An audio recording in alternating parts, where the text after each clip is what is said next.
Wist ik even net wat ik zeg. Wij doen een beer op Schiermonnikoog. Beer boeloe, boeloe de beer. Wat oh wat, beleven we deze keer.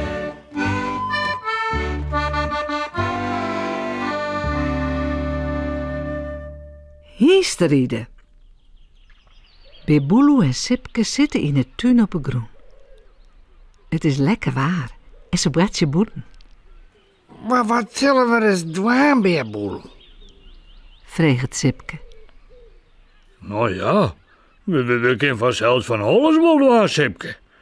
We kunnen wel voetballen, of met de tennisrackets, of we kunnen wel verstapperken doen.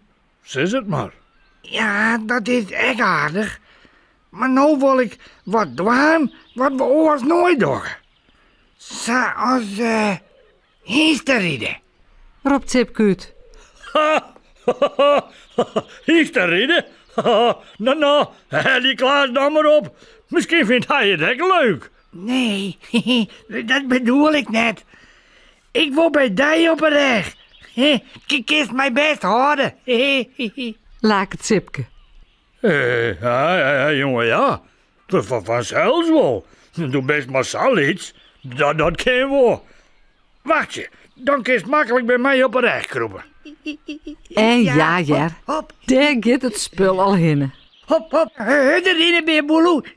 Hartstikke leuk. Correct, echt. Ja, hop. Roept Sipke uit. En ik Beer Boeloe met leidje. Sipke, wat handig. Zo, hun snutje wil ik bij doen. Miauw, mooi. Histeride. Goh, wat grappig. Miauw, een snutje, dat ken mij echt wel, joh. Dat is mij. Handig, ja. Spring maar achterop. Maar snoren je. Is dat niet geweldig? Miauw, we kunnen zijn circus. Miauw, krijgen we misschien echt nog lekker drieten voor zulke keus. Miauw.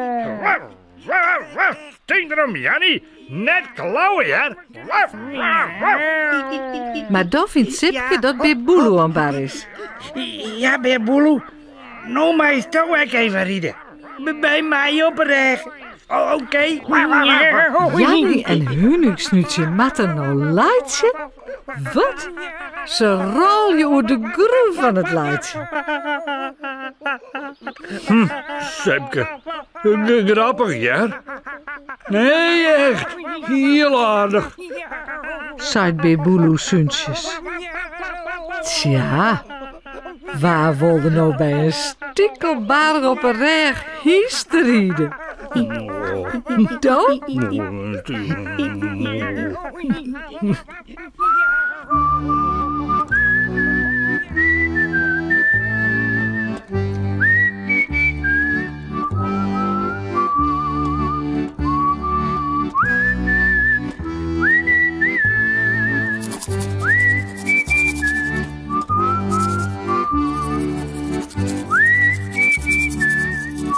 En voorast lekker sliepen.